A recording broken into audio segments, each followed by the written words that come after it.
So hello everybody. इस video में हम मास्टर करेंगे पीएफ के रिलेटेड जितने भी इंटरव्यू क्वेश्चंस पूछे जा सकते हैं एक इंटरव्यू में। तो वो सारे क्वेश्चंस हम यहाँ पर जो प्रैक्टिकल क्वेश्चंस होते हैं जो हमने भी इंटरव्यू दिए हैं अभी तक, उसमें जो पूछे जाने वाले क्वेश्चंस हैं वो हम यहाँ पर कवर करेंगे। और जो अकाउंटिंग और एचआर प्रोफेशनल्स होते हैं उनके लिए क्वेश्चंस काफ़ी इंपॉर्टेंट होते हैं, उनके लिए पूछे पूछे पूछे ही पूछे जाते हैं। और 20 to 25% उनका जो इंटरव्यू होता है वो इसमें कवर हो जाता है। तो स्टार्ट करते हैं आज के वीडियो को। तो सबसे पहले हमारे पास ईपीएफओ, जो ये पीएफ होता है ये सारा एक ऑर्गेनाइजेशन इस सबको हैंडल करती है, और उस ऑर्गेनाइजेशन को हम ईपीएफओ बोलते हैं। तो उस ऑर्गेनाइजेशन को हम ईपीएफओ बोलते हैं, employee provident fund organisation. Also short में हम बोलते हैं पीएफ, हर जगह हम पीएफ पीएफ ही बोलते हैं। तो स्टार्ट करते हैं यहाँ से, ये स्टार्ट होगा। तो ट्रिगर कब होता है, एप्लीकेबिलिटी कब होती है, कब एक कंपनी को, जैसे हम इंडिया में अगर देखेंगे तो हमारे पास बहुत सारी कंपनीज होती है, छोटी कंपनीज, बड़ी कंपनीज। क्या हर एक कंपनी को पीएफ में खुद को रजिस्टर करना ही करना पड़ेगा? इसका आंसर है सिंपली नो।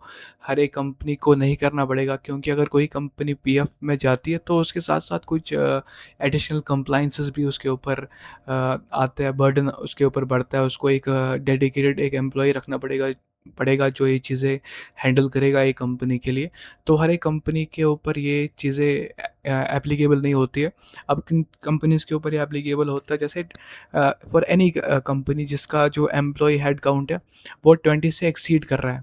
किसी भी पॉइंट ऑफ टाइम में उसका जो एम्प्लॉय काउंट है वो 20 से एक्सीड हो रहा है, तो उस केस में उस कंपनी के ऊपर मैंडेटरी है कि वो खुद को पीएफ के साथ रजिस्टर करे। ठीक है, उसके बाद यहाँ पर इक्वल टू 15, लेस देन और इक्वल टू 15,000, इसको आगे हम देखेंगे।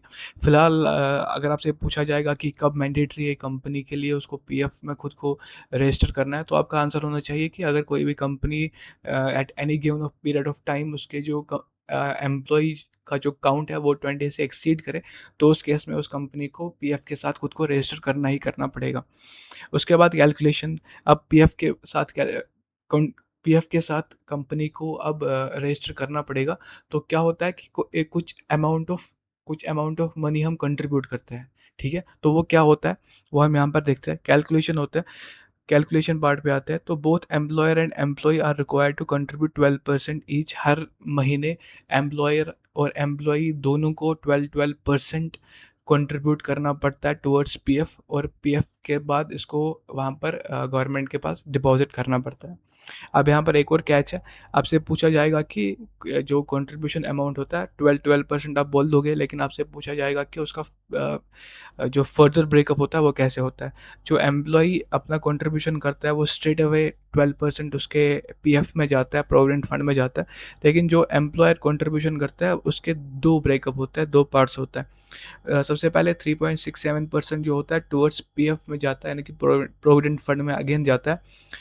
और जो बाकी जो है इसका 12% से अगर हम 3.67% माइनस करें तो 8.33% क्या होता है, ये ईपीएस में जाता है, एम्प्लॉय पेंशन स्कीम में जाता है। ठीक है, आपसे पूछा जाएगा कि what is the percentage of PF, तो आपको बताना है कि 12% कंट्रीब्यूट करता है एम्प्लॉयर और 12% कंट्रीब्यूट करता है एम्प्लॉई।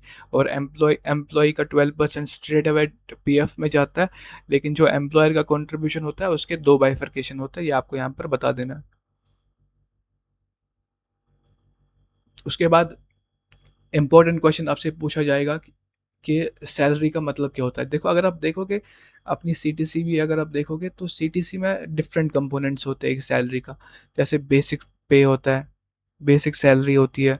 उसके बाद डीए होता है, उसके बाद एचआरए होता है, उसके बाद मेडिकल अलाउंसेस होता है, अदर अलाउंसेस होता है, ट्रांसपोर्ट, बाकी चीज़ें अलाउंसेस होता है। तो 12% कैलकुलेट करने के लिए क्या हमें, जैसे ये यहाँ पर फॉर एग्जांपल 25,000,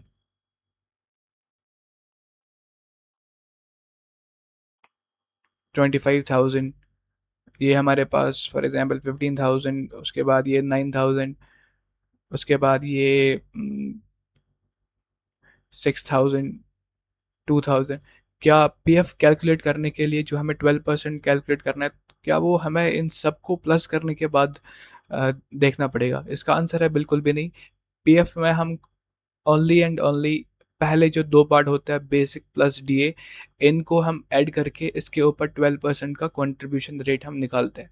ये इंपॉर्टेंट चीज़ है, आपको ये ध्यान रखना है, इसके बारे में याद रखना है, ठीक है?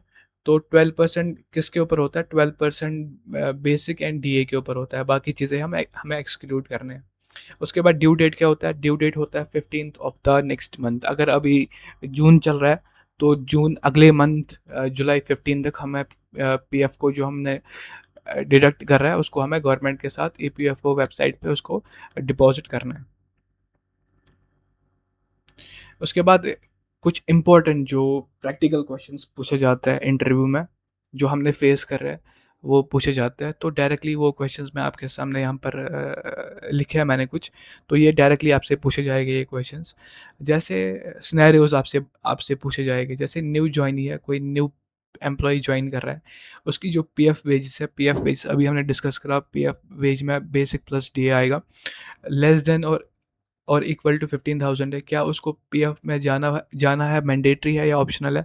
उस केस में उसको जाना ही जाना पड़ेगा। जैसे मैंने पहले बताया था आपको, लिखा था 20 एम्प्लॉइज़ और 15,000, तो ये वो क्राइटेरिया यहाँ पर है।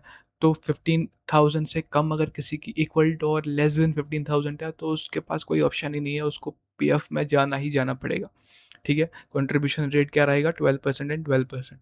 और दूसरा सिनेरियो आपसे पूछा जा सकता है कि न्यू जॉइन है, कोई न्यू पर्सन जॉइन कर रहा है, उसकी पीएफ वेज ग्रेटर देन 15,000 है, और वो इससे पहले उसने, ये इंपॉर्टेंट क्वेश्चन है ये, लगभग हर एक जगह पूछा जाता है। कोई फॉर एग्जांपल कोई न्यू बंदा किसी नई कंपनी में जॉइन कर रहा है, उसकी सैलरी 15,000 रुपये से ज़्यादा है, और उसने अभी तक उसका पीएफ डिडक्शन कुछ भी नहीं है, उसने जितनी भी कंपनीज़ में काम कर रहा है, किसी भी कंपनी ने उसका पीएफ नहीं काटा है, उसके पास यूएएन नंबर नहीं है, ठीक है? तो उस केस में क्या, जब वो नई कंपनी को जॉइन करेगा, उसको पीएफ में आना पड़ेगा या नहीं? तो उस केस में ऑप्शनल होता है, इसको हम एक्सक्लूडेड एम्प्लॉयी कहते हैं। उसके पास ऑप्शन होता है, अगर वो अगर वो चाहे वो जा सकता है, अगर वो नहीं चाहे तो वो स्किप भी कर सकता है, ठीक है? इंपॉर्टेंट क्वेश्चन है, इसको देख लेना।